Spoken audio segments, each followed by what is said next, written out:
falsehood, you're faced with two options. You can accept it or you can reject it. The basis upon which we take one of these actions is a product of our critical thinking capabilities and a desire to know what is true instead of confirming our bias. A lie can travel halfway around the world while the truth is still putting on its shoes. On Brainstorm, we choose the hard truths over the comforting lies. Reason, compassion, skepticism. This is the Brainstorm Podcast.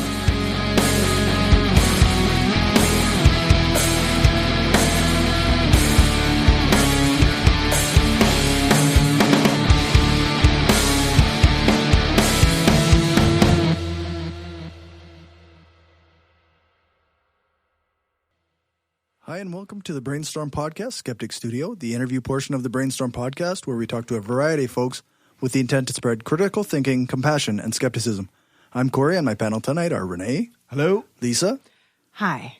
Dan. Hello. And the always amazing Dave doing sound. Being amazing. That's right. We're broadcasting live from Roman Empire Studios in Regina, Saskatchewan, and today is November 23rd, 2018. Tonight's guest is Dr. Jen Gunter, a prolific blogger and expert in women's health who has been tackling pseudoscience since 2011. Thanks for joining us. Hi, thanks for having me. So I guess... I'm so excited you're here. I'm so excited. Like, We'll usually just let Lisa take it. we have these guests, and I'm like, never heard of you. And all you guys are like, I'm so excited to meet you. And I'm like, I never heard of you. And I'm like, we have Jen Gunter today. Is this how I looked when Dusty Smith showed up? Yeah, I'm like, never heard of him, right? Yeah. Well, I'm just a girl from the PEG, right? So It's all good. We're just really happy to have you. thanks. I'm happy to be here. Yeah, so I guess something I'm interested in is how you got started writing about like pseudoscience and like tackling things like that. Sure. So, my whole sort of foray into online stuff started with my own health stuff, which I think is how it happens for a lot of people. So I had kids that were born really prematurely and they had a lot of health problems. And like everybody else, I ended up looking online for things. And my kids had a lot of really serious problems. My son who, they were born at 26 weeks. They weighed, about 800 grams each. And they were in the hospital for a long time. And one of my sons, also on top of it, had a serious heart defect that needed surgery. And he had lung disease. So it was really complex. And I had a lot of trouble sorting stuff out online. And I thought, my God, if it's this hard for me as a doctor, what's it like for everybody else, right? So when my kids got a little bit healthier, I decided, that I'd start trying to write some stuff, to clean up my little corner of the internet. And I really kind of started because I was shocked at all the anti-vaccine stuff because I had these children who were really vulnerable to vaccine-preventable diseases. My son had been in the ICU with influenza pneumonia twice, despite being vaccinated. But when you're like him and you have all those medical conditions, it's a whole different ballgame. So that's how I got into sort of the pseudoscience part, because I just couldn't believe that people still were falling for the anti-vaccine stuff. And then I just kind of decided that maybe I would try to clean up my little corner of the internet. And, here I am still swinging my bat. Thank God you're there too, right? I mean, it is hard. Like I've read your blog a lot, and we also had Amy Tudor on. Like, and I found her really useful when I was pregnant. Like, it's just in terms of like finding, because I don't want to read something overly technical. So I want to read something reliable, but what is, what I mean? How do you know what's reliable and what's it's really hard as a non-physician out there to navigate. Yeah. And it's really hard. I mean, most people can sort out the super extreme, but the problem is that it's really hard to sort out. A lot of websites have some valid information, but also they have some information that's really bad.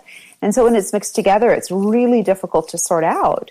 So there's that, but also being on websites that have bad information can expose you to medical conspiracy theories. And the more you see that stuff, the more you kind of get contaminated by it.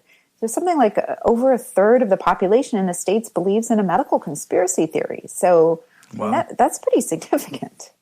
As a doctor, does that piss you off? Because I work in cancer care, and nothing pisses me off more than the thought that what we do day in, day out, and we work so hard doing, is we're somehow part of some vast conspiracy. Like that, like as though all of us could somehow agree to do this. And I don't know, it's just like, with all that we do for our patients, to have that come out, it just really makes me angry.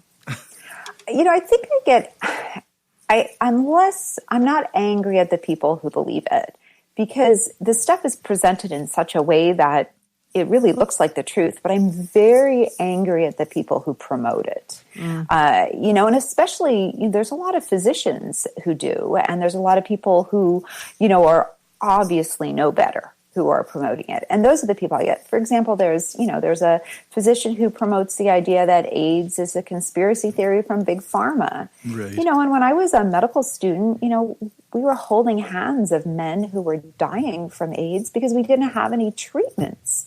So, to hear that, it's so disrespectful. And, was that just to sell your supplements? I mean, so I think that it's hard for people to sort the wheat from the chaff. And so the people who are falling victim to it, I feel bad that they've been suckered in, but the people that I'm angry at are the people that are actively promoting it.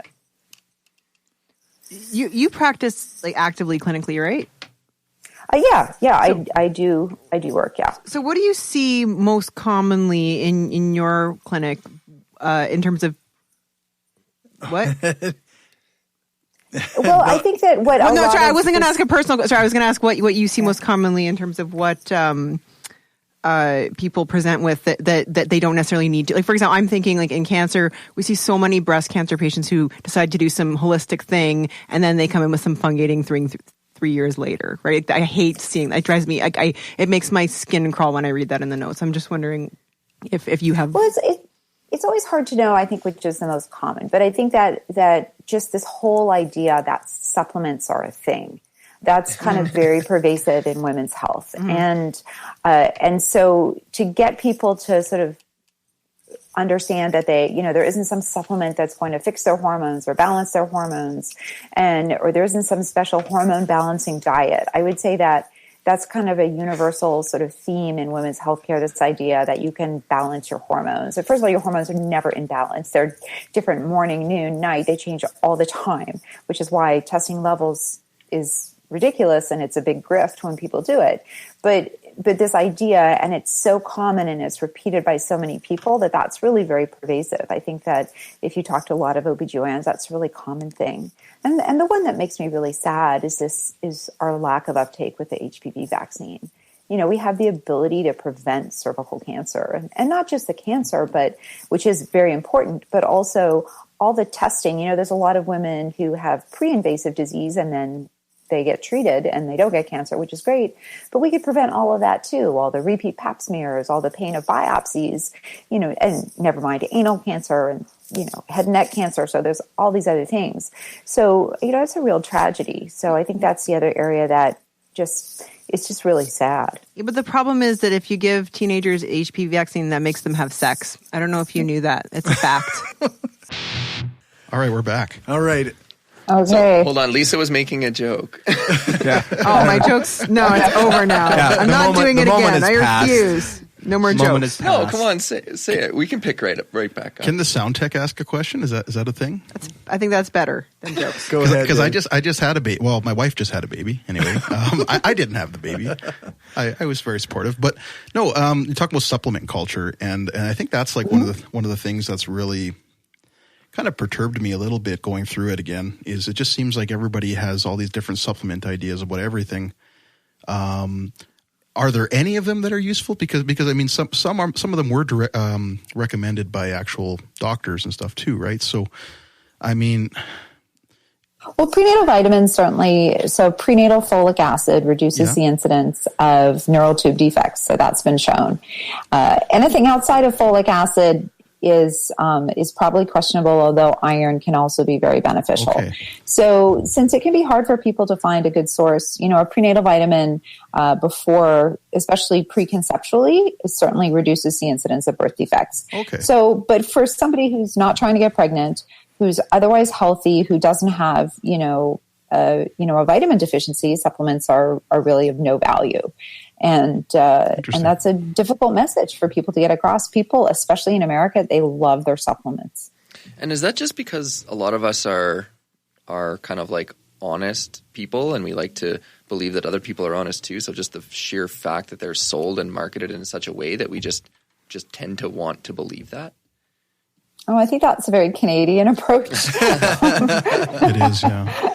I was thinking it's more along the lines of how often do people take the supplements because they want to take that, feel like they're in control. If I take all these supplements, I'm that much more in control of my own health, where you don't like being told that it's kind of useless or a waste.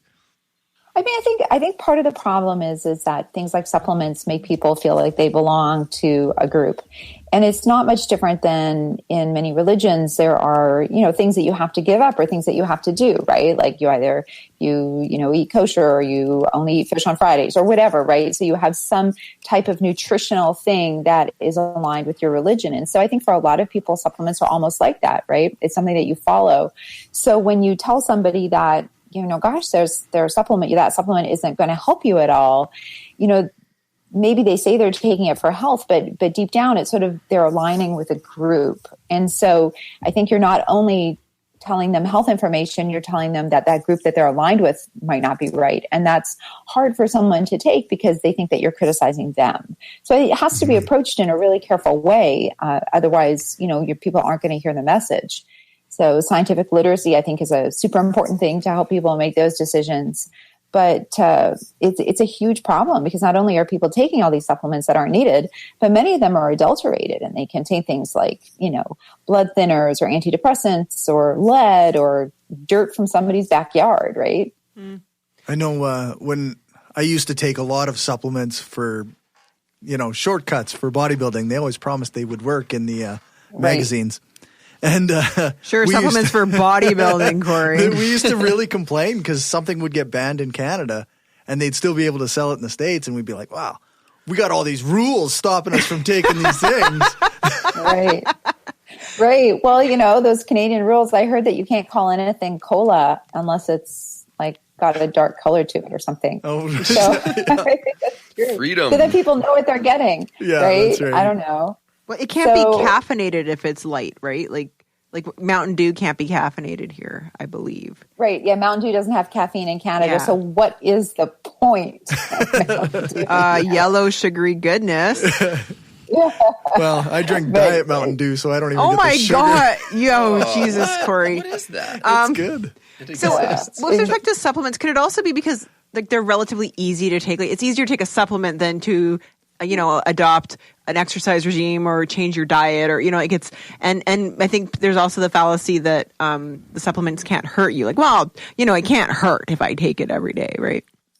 Yeah, and I think that's a big part of it. I think people think that they're taking it so they don't have to be as careful with their diet. And of course, that's not true at all. And so, and I also think that, we don't teach a lot about nutrition, in schools. So then it's very easy for people to think that this is going to be helpful for them. Yeah. So it's a huge, it's such a hard thing to undo, but medical myths are really hard to undo.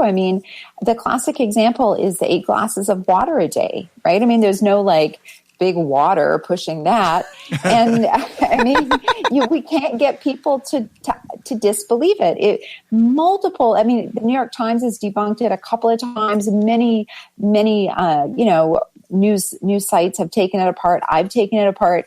We all know where the myth comes from and people don't want to believe it. So the real answer is 9, right? 8 glasses of water a day. The real answer is 9, right? Yeah, 9 glasses. Yeah. It's 9? Yeah. And what is a glass? It's not even specific. Glass isn't even a unit of measurement. Yeah, no, not necessarily. 8 cups of water a day. Are we going to debate what a cup and a glass is? I always tell people we're well designed. You should drink when you're thirsty. We have thirst mechanisms and baroreceptors and chemoreceptors, and it really, your body really knows what it's doing. That's the most natural thing, right? Is to rely on your thirst. Yeah. But so if we can't get people to stop believing 8 glasses of water a day, which doesn't really have any financial investment behind it, think about how hard it is to to get people to disbelieve these other things. So, in a sense, this leads into something you write about a lot, is the Goop website. That seems to be like there's almost like a cult-like following to that now too.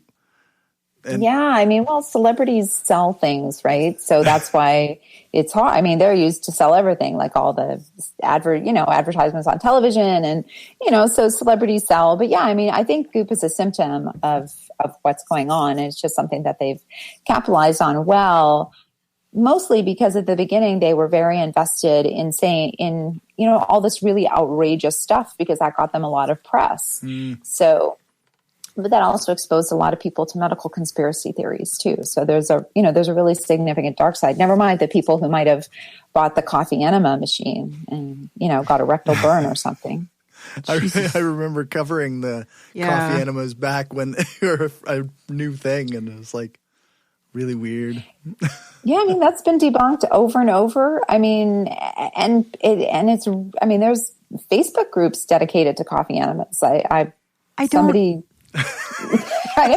was it ever bunked? Like, to have to be debunked? Like, was it ever well accepted? Oh no, it's actually debunked. Like, no. Like, I mean, I always feel so like, who are these people? But then once in a while, a Facebook friend, will post some Goop thing, and I'm like, but I'm so what? I thought you were a human with a brain. I'm so confused. Like, I don't understand.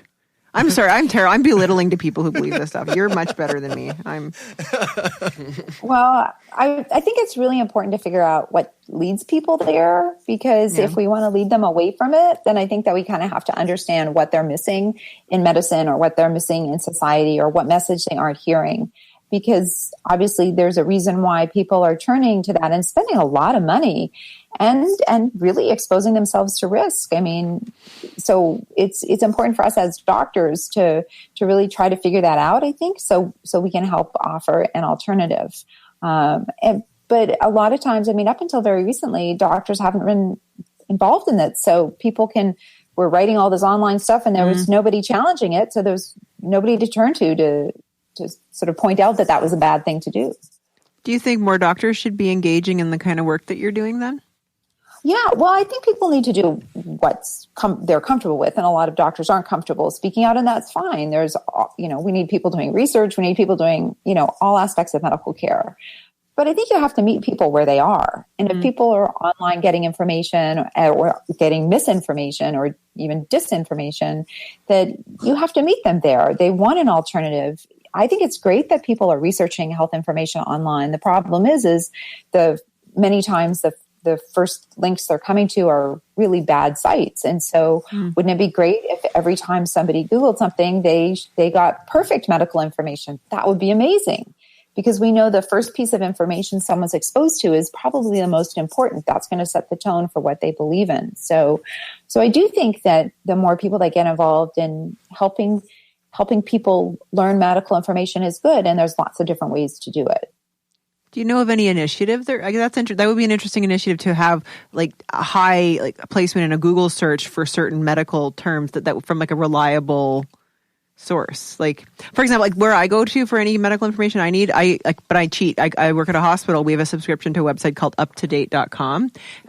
And it's basically, it's like a Wikipedia, but written by doctors. Okay. Like, it's usually written by 2 or 3 doctors who are an expert in that field. And there's references. But it's like, it's a summary, and nothing will be too far out there, right? Because you can even find crazy out there articles by actual physicians, right? I mean, gosh, yes. Right. So, I mean, it's really hard, just because it's an MD doesn't mean it's a good article. Right? So UpToDate is, I personally, so it would be nice if there was something like that available to the public, because that site's subscription, it costs a lot of money. My hospital pays for it. But there are. I think that's why it's really important to teach people health literacy. So, for example, in the States, we have the National Library of Medicine. Certainly, none of the articles are as up to date, but they're really good places to start. So, but that's not where people go to. People just go to a search engine, and they put in a name. They put, and then they go to the first thing. And obviously, we know that the Google algorithm is nothing to do with, what's the most valid news source, right, and more to do with some complex combination of economics and popularity that I don't understand. But so that's right. Teaching people that would be important, right? Teaching them how to look online. And so that's something that I do a lot of lecturing on is, actually teaching people how to research health information online. Oh, interesting. I'm thinking like, I wonder if, for example, another place that I go for information is like, let's say I have a question, like a medical question about my son. I'll go to see if the American Academy of Pediatrics has like a white paper on it, or a guideline or a statement, something that's like most physicians agree this, and this is where the controversy is, and this is where we don't argue about anymore. Like that's what I need to know, right? But I don't know how many like organizations like that, how many have their like such papers like publicly available. Most of them do. So, for example, if you wanted to know women's health, what I would tell people to do is to either type in ACOG, which is American College of OBGYN, or SOGC, which is the Society of Obstetricians and Gynecologists of Canada. Mm-hmm. Both of them have excellent information for patients. And if you just put those initials first and then whatever subject you are interested in, it's going to take you to something on their site. And you're going to get a wealth of information, and most of them have excellent patient portals with good information. Mm-hmm. So, so that's just all part of health literacy. But if you end up on a site that sells supplements, you're not going to get any of that information. And that's one of the first things I tell people is you can't get your health information from the same site as someone who sells you product. Right. I mean, I just find the internet's terrible. Like even like take like a really like this is not health related, but let's take a really good news organization like The Atlantic, right? Like a reasonable, real news organization. You can click on one of those articles and they will have terrible banner ads through everything. You can't even just say, don't believe anything on a website with terrible banner ads. Like, no, like not necessarily. Like sometimes the New York Times has terrible banner ads. You know what I mean? Especially if you aren't subscribed, I don't know. Yeah, I mean, and the advertising is very slick. I mean, a lot of times it looks like it's part of the article, right? Like it's so well done. There's a couple of times I've been reading things on, valid news sites, and I'm like, wait, how is that? And it's the, the ad has almost been part of the content. Like it was so close to what the article was about, but it wasn't. And you think, wow, like you got to really pay attention. Advertising agencies know what they're doing. How long have you been in the U.S.?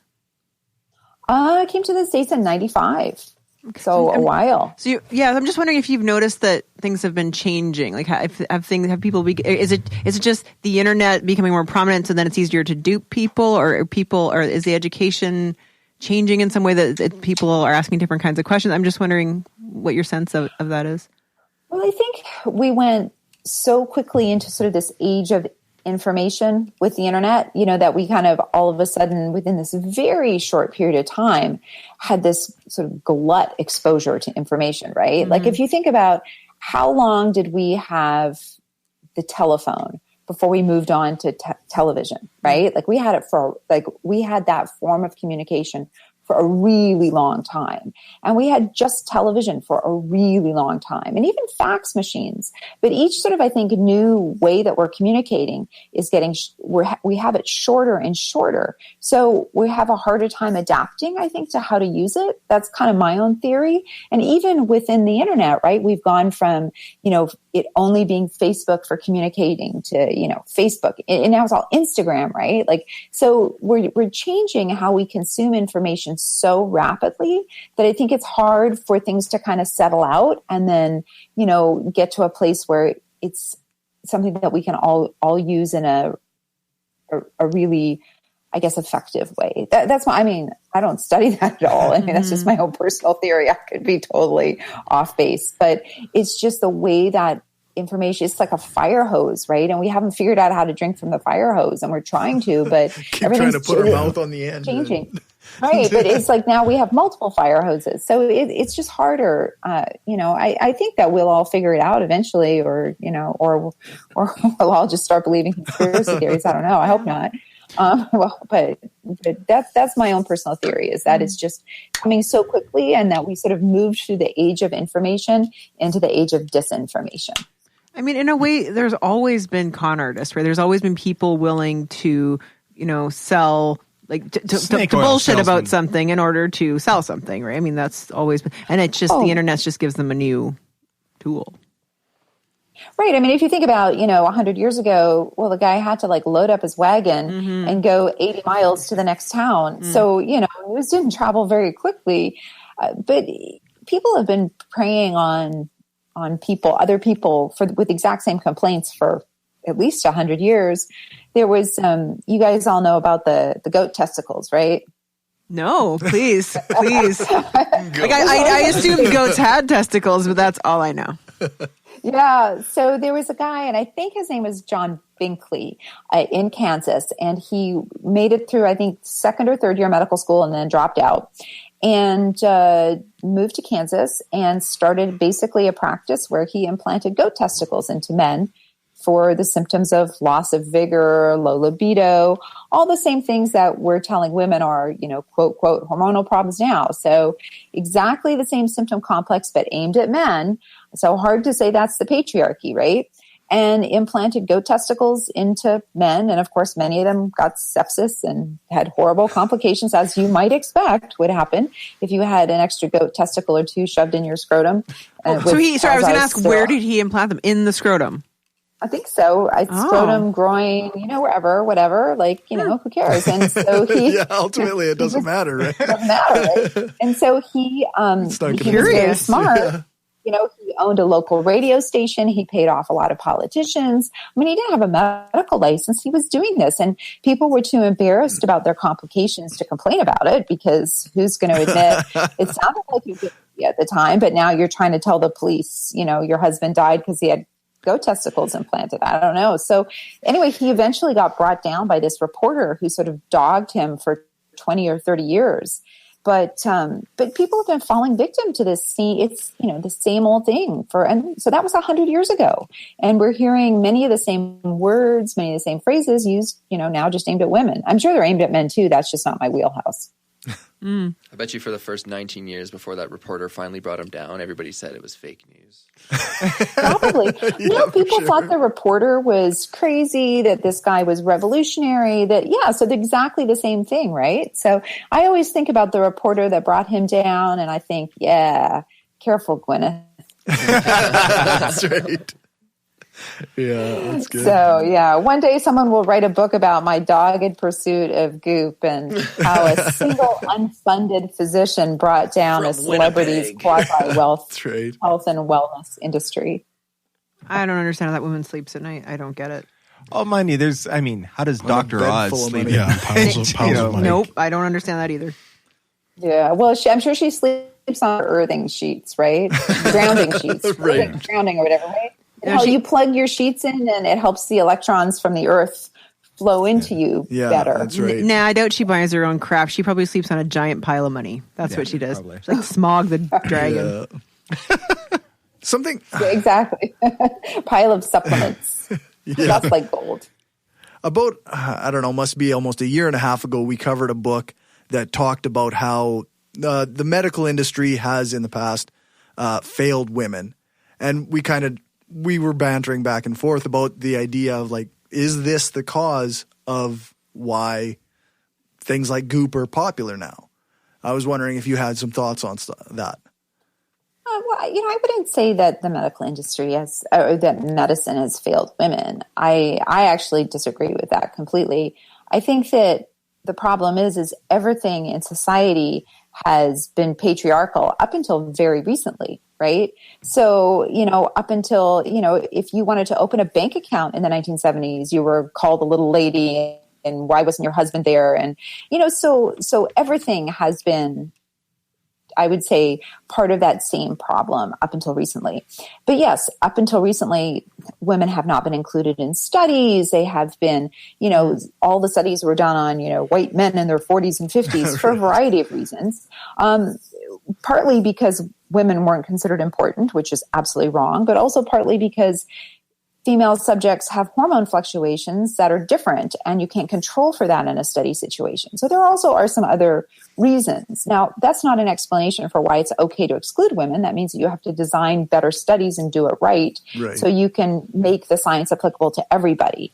But I think that we've had few women who were researchers and leaders who could point those things out. So I think that everything has been changing very rapidly. And I would say in the last 10 to 15 years, I think we've seen really some great strides for new research and really making sure that we're including women in ways that we should. I still think there's ways to go.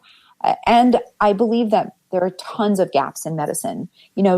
Medicine misses listening to people. They miss helping people out with health literacy. I think that's across the board. And I think men suffer in many ways too, differently probably than women do. And they're probably preyed on for different, because of different gaps. But celebrities don't fill those gaps and they exploit them, right? Yeah. So nothing that they're doing is helping us close those gaps. They're not saying, hey, you haven't researched this area. Let's give you money to help that out. What they're doing is saying, hey, take the supplement. So, what is more damaging to women is to sell them useless products that have never been studied that they don't need, right? Like that's the most patriarchal thing possible. Under the guise of empowerment. Right, exactly. So there have been lots of problems with medicine. I mean, women are still not asked about, their sexual lives. They're not asked about, sexual problems. There's all kinds of problems uniquely that affect women. And obviously I only see women, so I can only, speak from that perspective. But, I think that medicine is really trying to catch up and really trying to acknowledge that there have been these big gaps that are partly medicine's fault, but also partly society's fault, So, I mean, when I was a kid in the early 70s, every time I said I wanted to be a doctor, every single person said to me, well, you really want to be a nurse. And that's nothing, there's absolutely nothing wrong with being a nurse. Being a nurse is amazing, but nobody would listen to me. Even my own mother said, well, no, you shouldn't go into medicine. That's too long. That's too hard. And so, that was just, 40 years ago. So, I think that we've come a long way where we can now say women can be anything that they want to be, and they should try to be anything they want to be. But that wasn't the case when I was in junior high school.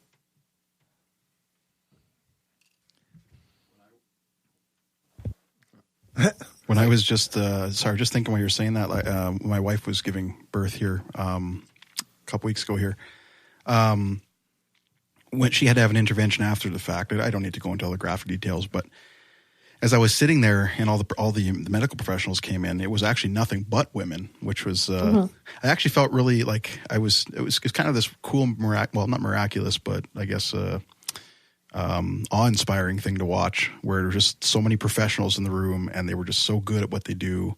Like the anesthesiologist was in there, like they were doing all kinds of crazy procedures, and it was just, they were efficient and they were calm and they were detailed. And so, I mean, I'm super grateful that more people are in the field now that have that kind of ability, regardless of what their gender is or what they're like. Yeah, there's just, it was just something incredible to watch. I just wanted to mention that, but. Yeah. Well, I think also too, I mean, when I don't believe that you have to have a medical condition to be a good physician. I mean, there's many amazing cancer doctors, right, who've never had cancer, and they're fantastic. Sure. But I do think that when you're talking about, how women hear information in the office, or how the information that they want to get, or how they want to be addressed, and when you have no women that are studying that, it's pretty hard, because it's just, they don't bring that perspective. So I think that many aspects of women's healthcare suffered because it was all looked through the lens of, a man. And I'm sure that, many women who, the few women who were professors in the 1960s and probably even the 1970s, I mean, that's how they learned it as well. And people learned to toe the line, or you didn't get ahead. So things are changing, and that's a really good thing. And I'm hoping that, we can extend that diversity to all aspects of medicine, because, we know that women who show up in the emergency department are less likely to have their complaints that could be a heart attack taken as seriously as a man, right? So those discrepancies exist everywhere, and we have to work on that everywhere. But you know what? It's not just medicine. I mean, when I have somebody to come work on my house, I have to be super specific, and there are times when I've had to have a guy come over because otherwise I've been taken advantage of. Oh, totally. So it extends everywhere, or the mechanic, and so it's also a problem everywhere, I think.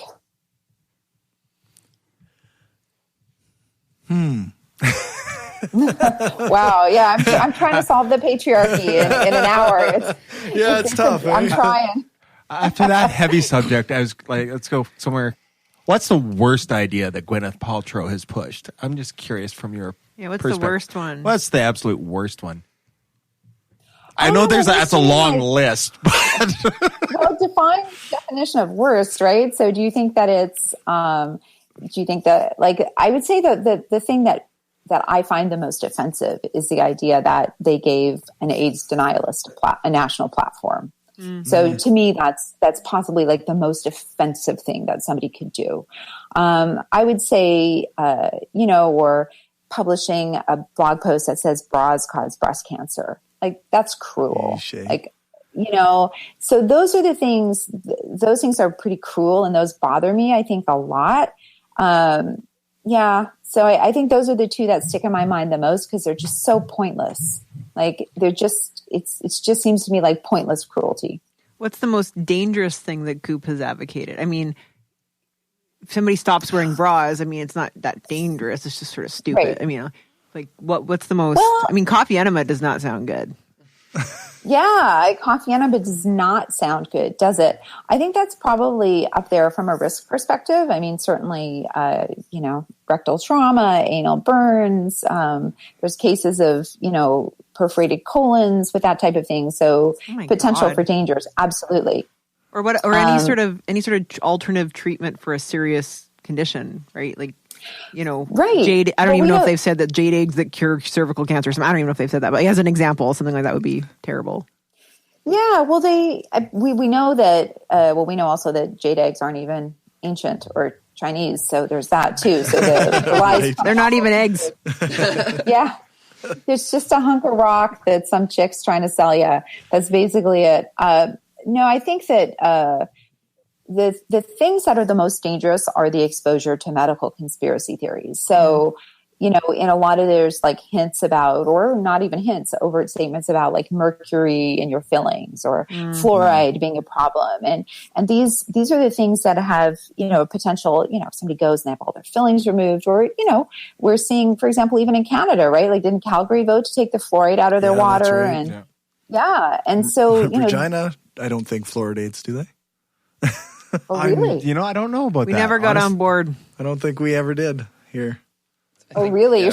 You're still in the 1800s there with our water supply. But we had fluoride in Winnipeg. Damn it, we're not that far away. Sometimes I think Saskatchewan is still stuck in 1958. Well, I feel like fluoride actually would have passed, because we're always like 20 years behind the time. So it actually became uncool before we were able to adopt it, probably, is what happened there. Probably,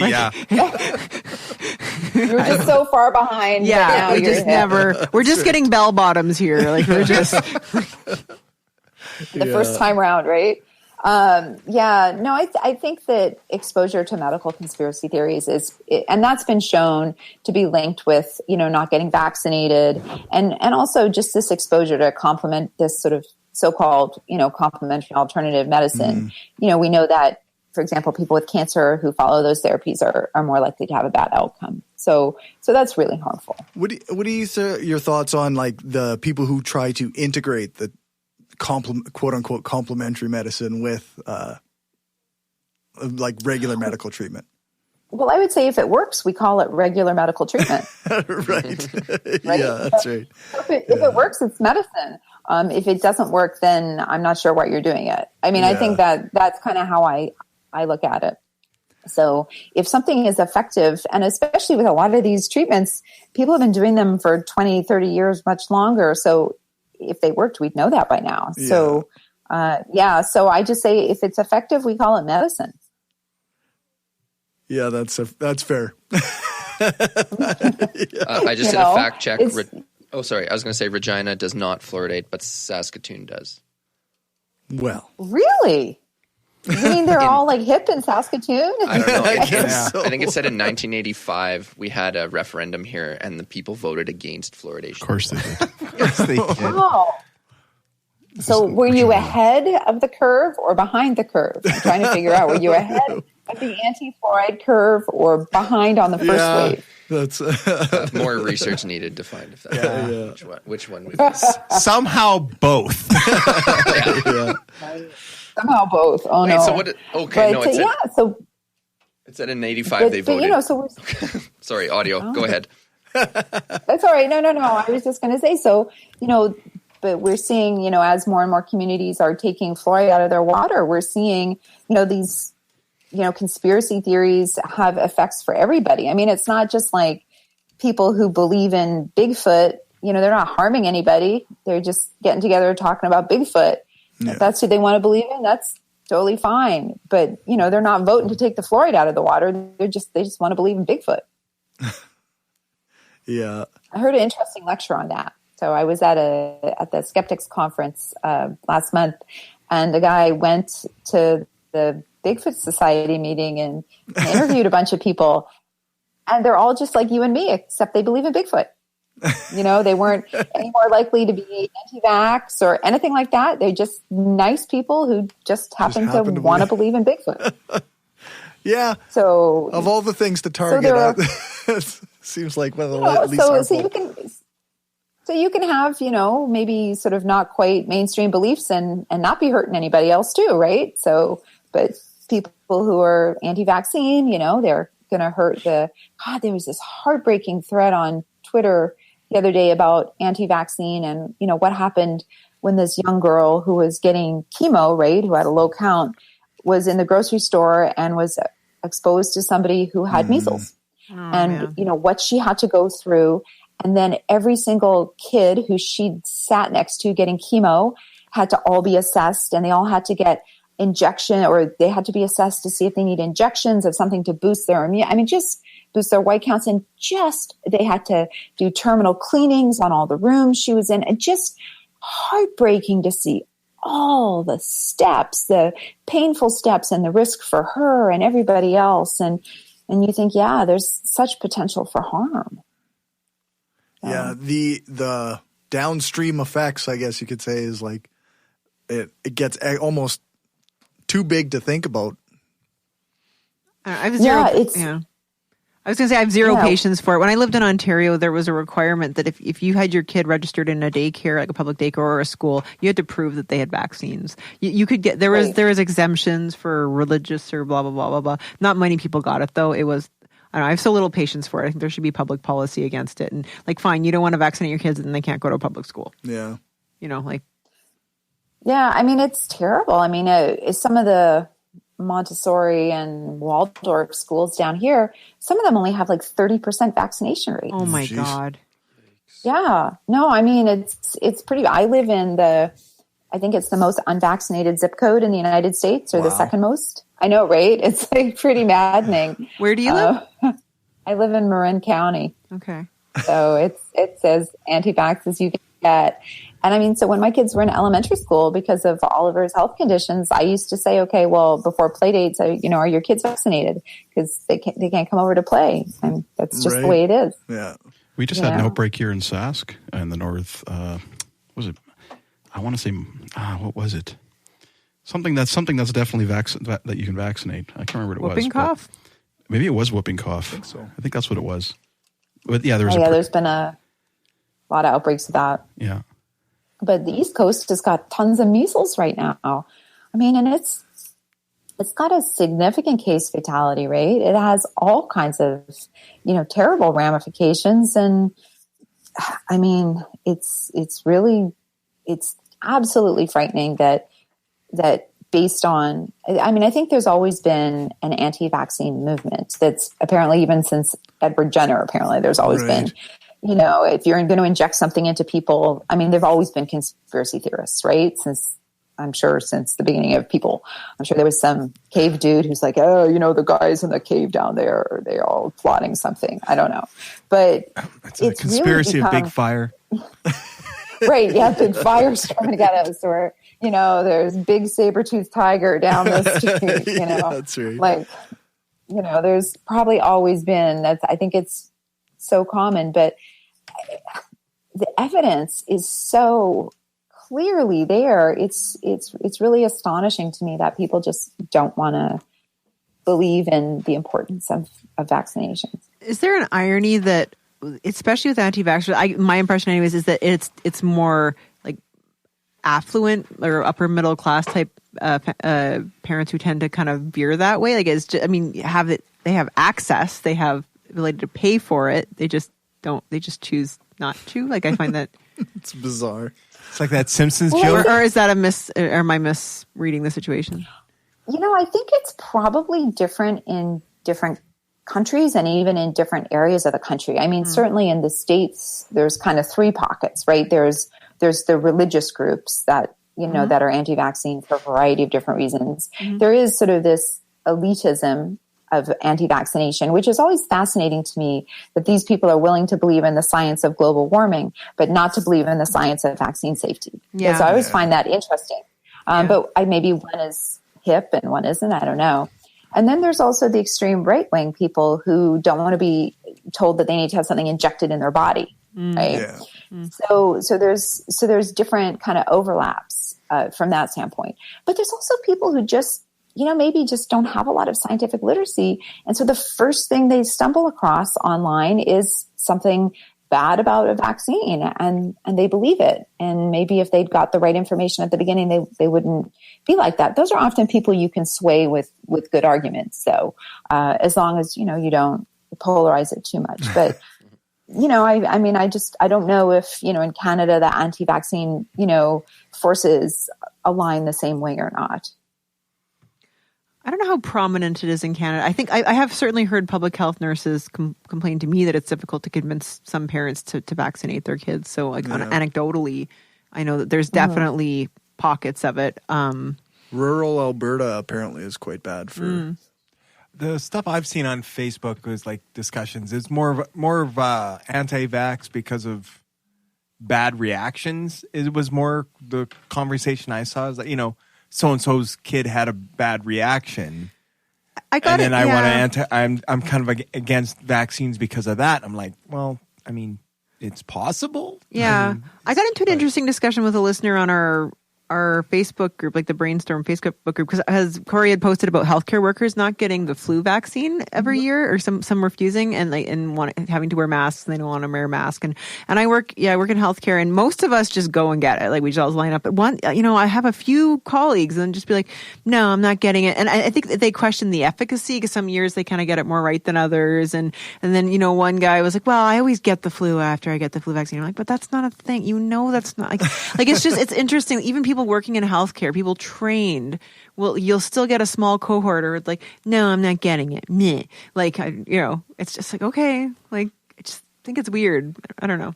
Yeah, no, there definitely are, healthcare workers like that. And it's really interesting because, it's not possible to get the flu from the flu vaccine. So I told him. He said he knew that, but he still always got sick from it, therefore wouldn't do it. Like, it doesn't make sense. Yeah, but I think that's when it gets back to it's almost like a religion, right? Mm-hmm. Like, if you're talking about a religious belief or as aligning with a group, that you feel connected with. Like, there are stories of parents who were very anti-vaccine, right? Like really deep in it. Yeah. And then one of their kids, got a horrible complication from a vaccine preventable disease, And so then they secretly get their other kids vaccinated, and they're ostracized from this community that they were part of. And they really feel like a loss, because it's like being excommunicated from your church. So I think that we have to think of, that's an interesting way to think about people who are very strongly anti-vaccine, like that's their community, right? Yep. So if they get vaccinated, they've lost that community, that huge, social network. They socialize with those people. They, align maybe politically with them. So I think that we have to think about that how are we going to help people move away from that? Yeah, I think this seems to be something that comes up a number of times in various conversations about conspiracy beliefs and religious beliefs and whatnot. And I wonder if there is something that we can do, like to offer a different type of community to people that, I don't know, maybe we can't offer them that community, but well, that's, sorry. Well, I was going to say, I think it's an area that needs to be researched, and there is some area, for example, some parents will be swayed by being told about, for example, the complications of measles, but some people, it will actually make them become more vaccine hesitant. Mm-hmm. So it depends how they're coming to their anti-vaccine views. So people who come to being anti-vaccine out of fear, often if you show them pictures of, scary complications from measles, then the position that feels the most comfortable for them is to do nothing. Because when people are afraid, if they make a decision, they think, okay, well, if I do nothing and something bad happens, it was the universe. But if I get my kid vaccinated and something bad happens, then I made that happen. Right. So I think that's why we need research. We have to figure out how people come to these views and then figure out, because how we might approach one group of people who are anti-vaccine might be very different than how we need to approach another group. Just like we approach different kinds of, high blood pressure differently. If we think it's, congenital or caused by kidney disease or whatever. I mean, I don't know anything about high blood pressure. I'm a gynecologist. So I'm just kind of making up things that I think might cause high blood pressure. But you get the point, I think. Yeah. I was going to say, we have like a similar issue, like with atheism, for example. People always say, well, if somebody's going to be, leave a religious community, like what happens when somebody dies? There's no atheist death ritual. There's no, right. Or there's no atheist marriage. There's no, it's like there's or wedding. There's no atheist weekly gathering where I guess there's this. You can listen to Brainstorm. It's like we're missing a cultural aspect to our worldviews almost. Yeah, atheism's a hard one because it's kind of like a nothing. Like it's like, I just don't believe in purple unicorns or God. You know what I mean? Like it's hard to have a negative belief. So, anyways, it's hard to have a community around a negative belief. Yeah, but the anti-vaxxers have it. They have this community around not giving a vaccine. So, I guess it's that shared delusion that I think atheism is lacking. It's like I guess I don't know. They don't see it as a shared delusion, but it's somehow that the fact that it is a delusion is what binds them together so strongly. It's almost like the more evidence against it causes them to bind together more tightly to help strengthen their belief against that evidence against them.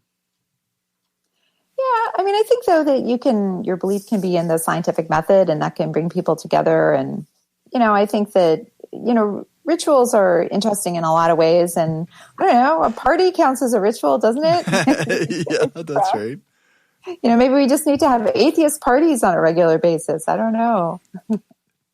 But, the skeptic societies do that. And, I went to Skepticon, and I thought that was really a great community, actually. I was really impressed and thought everybody was really nice and kind. And, and I didn't know they had all these skeptic societies in, many different cities. And many of them have, actual halls, just like churches do and things. And they put on, speaker series and, Yeah, BC Humanists does a really good job of that. Yeah, humanist societies. And I think there's also naturalist societies and other places that, people can, find community and fellowship in. I mentioned I was a part of CFI, which is a charitable organization across Canada and in other countries that helps to, fight against pseudoscience, promote community amongst atheists, agnostics, freethinkers, etc. So we host what is supposed to be monthly stuff, but usually ends up being about 4 or 5 times a year that we get people together. But you are right; it's when you do it, it's some of the most fun experiences you can have as a non-believer, just to be in a space like that and know that you're not going to have someone try to hit you over the head with their Bible. Yeah, I think that for a lot of times, for a long time too, people are very, atheists haven't really spoken up, and it's been kind of like the hidden, not religion, but the hidden thing. And I think that people should be whatever they want to be. And it's funny, my kids now are happy people ask them, they're like, well, we're atheists. Really? They're like, yeah. So, they've got really good critical thinking skills. And, I've never told them they should believe a certain way or whatever. And, but they ask me and I'm like, yeah, no, I don't believe in any of that. And I'm an atheist. And they thought about it and they're like, well, I guess we are too. I'm like, okay. That's funny. How old are your kids? They're 15 years old. Okay. So teenagers. Yeah. So, but they've been like that for a while. pretty hard. I mean, once you told them that, there's no such thing as Santa, sort of like the jig's up, right? Oh man. When my son was 6, he said to me, Susie in my class believes in God. I'm like, okay. He's like, I don't. And I'm like, whatever, kid. Like, yeah. Well, it's also good to, I always, tell my kids, you got to be respectful of what other people believe, and everybody's got their right to believe what they want to believe, and that's totally fine. Yeah, I followed that up with be nice to Susie. Yeah. Yeah, exactly. Yeah. Exactly. Yeah, no, it's, but yeah, I was surprised at how infrequent people speak up, or especially in the States, every time, and I don't mention it very often, when I mention, for example, on Twitter that I'm an atheist, I always get these messages from people, oh, thank you for speaking up. And I was like, oh, okay. I mean, it's a big deal. Okay. Yeah, I know. It shouldn't be though, right? Like it shouldn't be. It's not a big deal for someone to say that they're a Christian or anything else. So I'm not sure why it shouldn't be as equally as respected. But, in the States, it's very puritanical too. I mean, I have a feeling in Canada, it's probably less of a big deal. Maybe I'm wrong, but. Yeah, Saskatchewan's still got a lot of that. It's a big deal type stuff going on, but. Oh, really? Yeah. But I think other places are better. I'm not comfortable saying, like, at work or whatever, that I'm an atheist. I tend to say I'm not religious. And I feel like 70% of the people at work would also classify themselves that way. Right. But people don't, like, I remember that famous monologue by, what's her name? Julia Sweeney? No, is that right? Yeah. Yep. Letting Go of God. And there's one point where she tells her mom she's an atheist. And her mom's like, Julia, it's like, don't believe in God, that's fine, but becoming an atheist, like, I think the term is like, like supposed to be, I don't know. So I just tend to tell people I'm just not religious, and people know what I mean. I just ran into someone the other day that was like, so I mentioned I was an atheist, like, you're an atheist. And I said, yeah. And he goes, not an agnostic. And I said, I'm an agnostic atheist. And he goes, what do you mean? And so I had to explain I said, well, atheism and agnosticism are not answering the same question. One is about whether you believe in, or whether you think the knowledge can actually be known factually, and the other one is whether or not you have a belief in God. And he said, well, I always thought atheist was that you believe there's definitely no God. And I was like, no, it's just that you have no belief in God. And he's like, huh. And it was just interesting how it like totally reframed how he thought about all the other atheists that he had met in his life, because he said he had met one atheist that was just like extremely sure, no, there's definitely no God, anything, and he met a Gnostic atheist, which sometimes makes as much sense as a Gnostic theist. Well, I think sometimes people think that when you say, you're an atheist, it's like so definitive and so scary. And most people say they're agnostic, so it's kind of like softens it, right. And and fuck that. Get off the fence. Yeah, I'm never on any fence, as I'm sure you can all tell. And usually if I don't have an opinion, if I'm not hardcore in opinion, I don't usually say anything. So I'm an atheist. I'm cool with that. Yeah, it's not even that hardcore. It's literally like I don't believe, based on the evidence that I have right now, if Jesus were to fly down from the heavens and be like, yo, I am real, then upon examining what drugs we have maybe had that day, we might then conclude that we were previously wrong about that theory. Well, I think anybody who believes in the scientific method is that's the great thing about science, is you're always happy to take new quality information and, change, your belief system, or not your belief system, but change what you previously thought to be true based on good quality information. I mean, many times in medicine, there's things that we have believed, maybe because out of dogma, or, somebody hasn't done the study. And then we get this landmark study that tells us we have to think differently. And then we're like, well, but that's just one study. And then 2 or 3 other people do the same thing. We're like, okay, we got to think about this totally differently. We have to think about this disease differently. And unfortunately, that the way that science changes in response to information is often exploited by, people who believe in pseudoscience, right? Oh, well, science is always changing. Well, but that's a good thing. That means that. Remember that time they were wrong and they said that they were wrong? Yeah, it means we evolve when we get more information. That's what you want.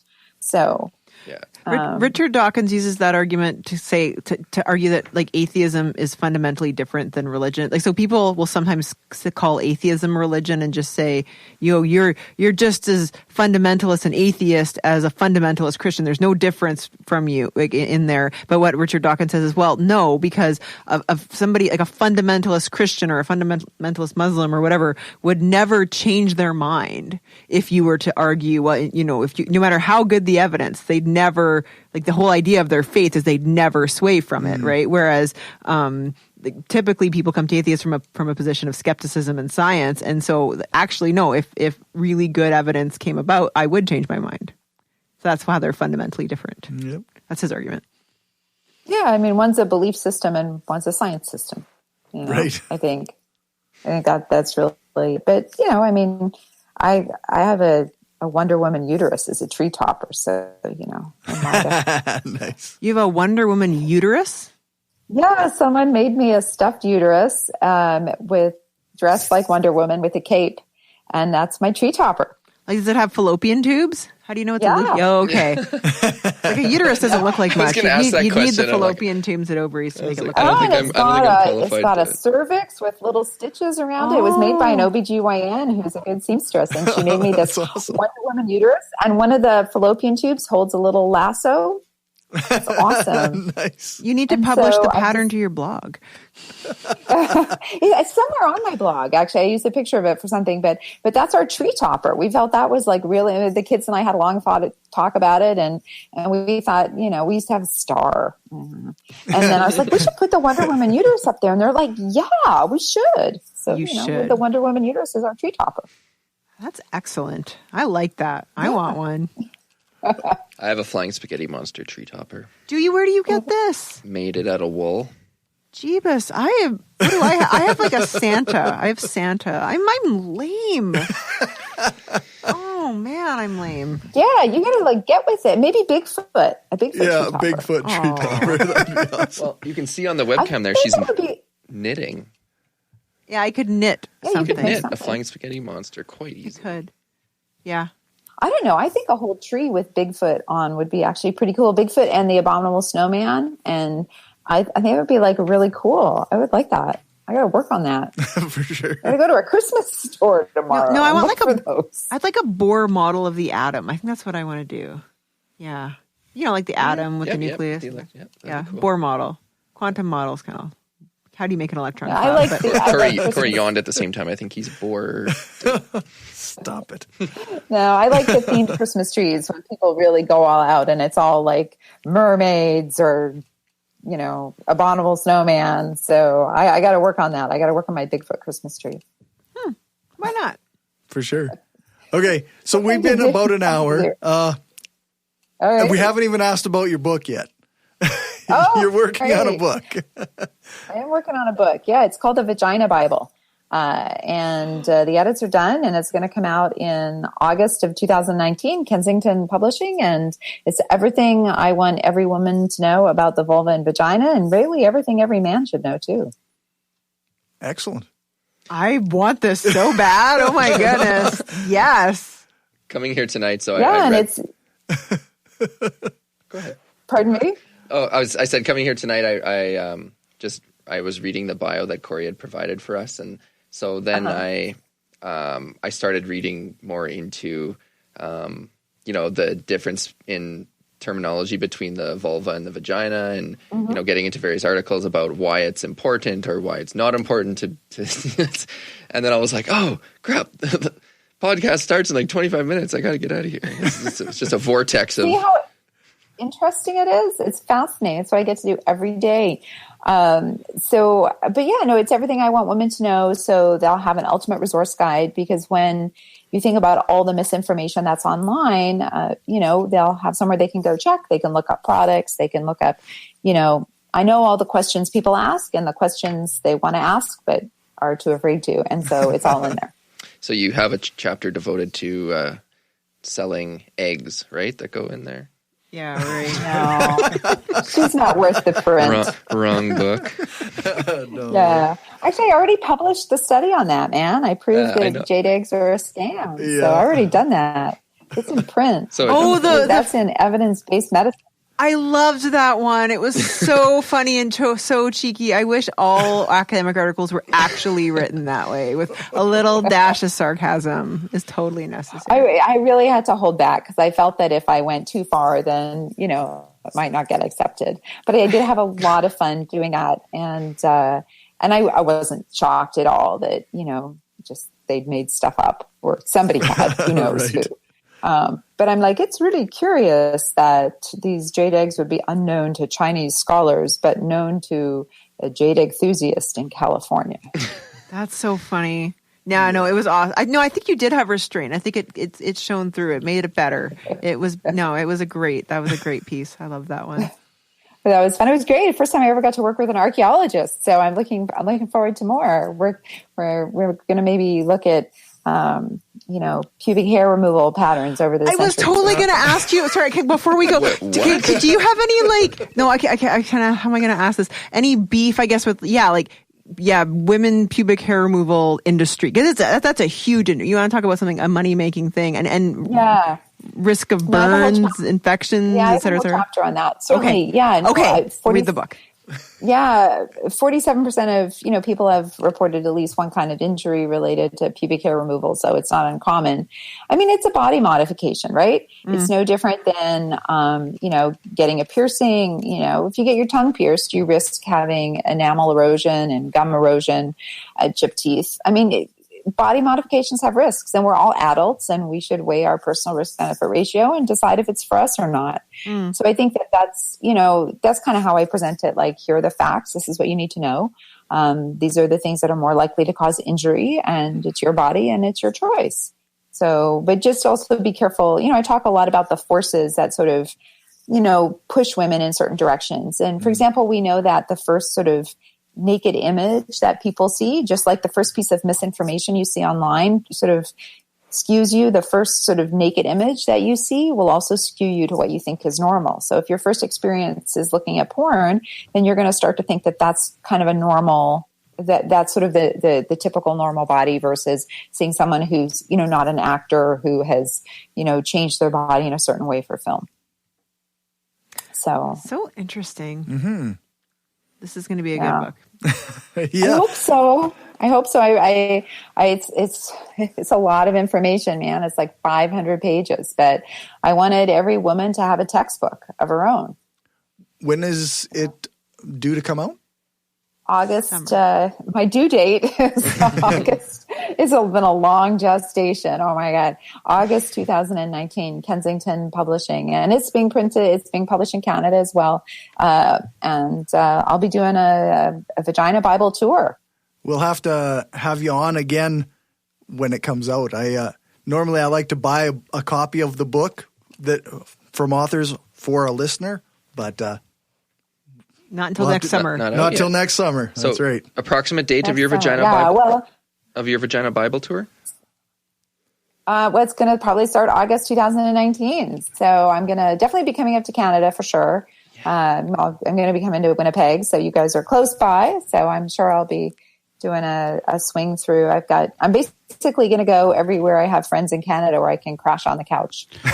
Well, there I'll you have to come sit in the studio, maybe even that. Sure. Yeah, working my way through. Come sit on a mic. Yeah, I've got friends in Saskatoon, so and you can crash on my couch anytime.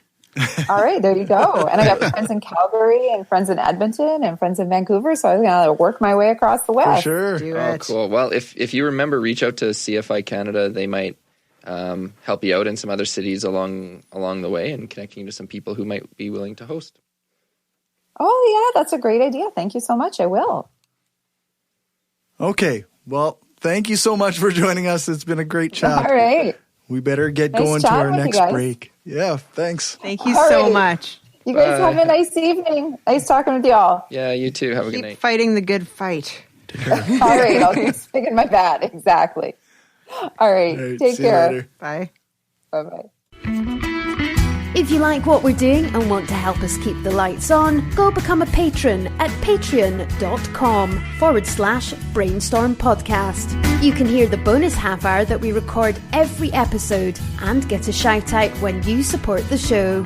Become a patron for just $1 an episode at patreon.com/brainstorm podcast. Or you can support the show by ordering a t-shirt, mug or other gear from our store at caffeepress.ca/brainstorm podcast gear. If you can't afford to become a patron or buy gear, then why not give us a rating or write a review on iTunes or Stitcher? Every rating makes it easier for people to find us. Thanks for your support. Welcome to Secular Soup. I'm Amy with a Y. And I'm Amy with an I. And we're just two blueberries floating in a bowl of tomato soup. Stay tuned for real talk about atheism, feminism, politics, parenting, and whatever the fuck else we want to talk about because this is our show. And get ready for a whole lot of motherfucking profanity. Buckle up, bitches. It's time to have some soup. I would tell them they can find us wherever podcasts are, but they're listening to this right now. So if you're that stupid that you're listening to this show and you don't know where to listen. If we have to tell you how to find podcasts, then you're hopeless. All right. Feedback. We got a comment, only one comment on this on the most thoughtful of platforms, YouTube. Totally. That's where you get the best comments. The best. It's from our one of our most recent ones, Midterms Brazil and the Far Right. And Maria Schick commented, I could never vote for any party that would give amnesty to millions of illegal aliens since we already tried amnesty in 1986 and it only encouraged millions more illegal aliens to come here illegally. Ooh. All right, so Maria is wrong. It wasn't amnesty that caused people to enter the U.S. I'm not sure if one can correlate the two things at all, but you can't draw causation. The argument has been made that closing the borders actually that was supposed to keep people out has actually made people stay in. Oh, that revisionist history is so good. Everyone check it out.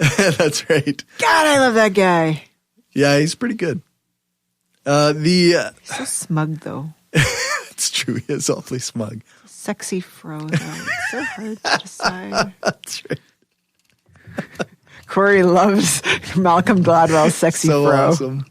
Yeah, so awesome. Anyway, yeah, no, he, in that revisionist history, he covered the idea that the open borders that used to exist allowed people to cross back and forth regularly and work and pay taxes in the U.S. and take money back to Mexico, ultimately doing good for both economies and both countries. And resulting in people who didn't stay permanently in the U.S. Yeah.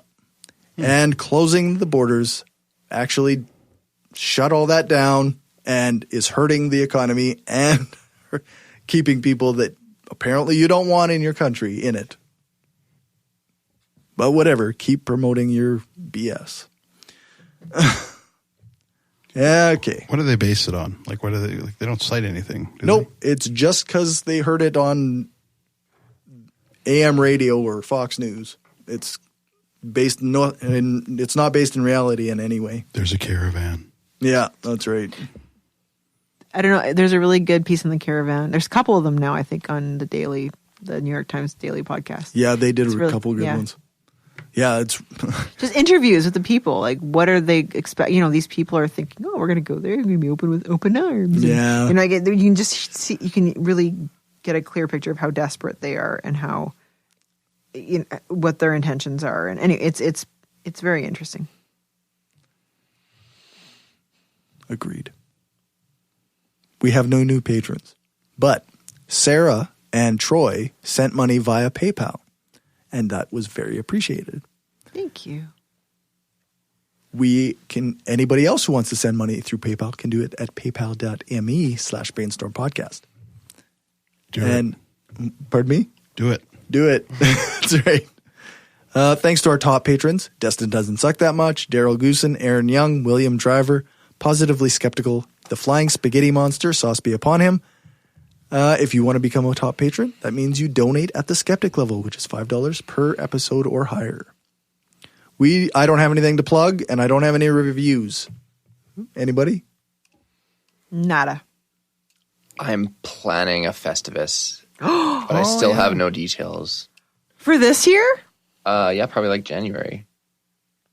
Slightly Slightly later. next But there's year. no Festivus rules. Well, No, that's true. December, people get bogged down with their own work Christmases and family Christmases and stuff like that. So, yeah, I'm going to try to push it to January. Cool. I like it. You know what? January needs something. It's true. Like, fuck. It's fucking cold. What about Dave? It's more like, me? No, Nothing. not really. You know what? Like I say, I have projects happening, but nothing is like at a point of me plugging it at this point. All right. Fair enough. But yeah, All right. We might as well cue the outro music then. we might as well. For all the things, you can check out the show notes on our website, brainstormblog.net, and on our hosting page, thebrainstormpodcast.com. Thanks to our financial supporters, Kayla, Janet, Kim, Stephanie, Zach, the Utah Outcasts, Will, Aaron, Daryl, Destin Sucks, Bob, Glenn, Destin Doesn't Suck That Much, Magnus, several species of small furry animals gathered together in a cave, Positively Skeptical Rob, the Podunk Polymath, the Flying Spaghetti Monster, Sauce Be Upon Him, Freethinker215, and Larry. If you want to join them and help the show grow, then you can do that at patreon.com/brainstormpodcast. And you can think of an awesome name. That's right. Top those ones. Or you can go and buy some stuff at tpublic.com/stores/brainstorm-podcast-gear. You can join us every 2 weeks on brainstormradio.net. Our next live show is December 7th, and our guest is going to be Regina Barber DeGraff. Gina? Yeah. I'm so excited. I love Gina. That's who I've got booked on the schedule anyway. You know another guest? She is the podcast host of Spark Science. There we Oh, go. cool. And she's a friend of mine. Awesome. I want to give a big thanks again to Dr. Gunter for joining us. You can find more of her stuff at drgunter.wordpress.com. Thank you, Lisa. Me? Yes, thank you. Oh, thanks, Cory. What am I thanking you for? I don't know. I don't know. Thanks, Dan. Me? Yes, you. Thanks, Dave. You're welcome. And thanks to Rene, though he's gone, for joining me tonight. Yeah, no thanks. Fuck you, Rene. You're welcome. Thanks, Dave, for our intro music. Thanks to Aaron Rabbi from Embrace the Void for doing our voiceover for our intro. You can find his stuff at voidpod.com. Thanks to Alex Capper-Murdoch for doing the voiceover for our ads, and thanks to Jason Camo for our outro music. You can find his stuff over at aloststateofmind.com. All music played is either with permission or under the SOCAN license to play. For more information on SOCAN, you can check out the music license info page on our website, brainstormblog.net. Make sure to tune in to brainstormafterhours.com for the bonus content before it goes patron only. Remember to give us a rating, a thumbs up, a favor on your podcatcher of choice. Join our Facebook group, like our page, follow us on Twitter, subscribe to our subreddit, sign up for our newsletter, share the show, and spread the word. The more you share, comment, and like our stuff, the more it helps the show grow. Thanks for listening, and remember, the truth matters.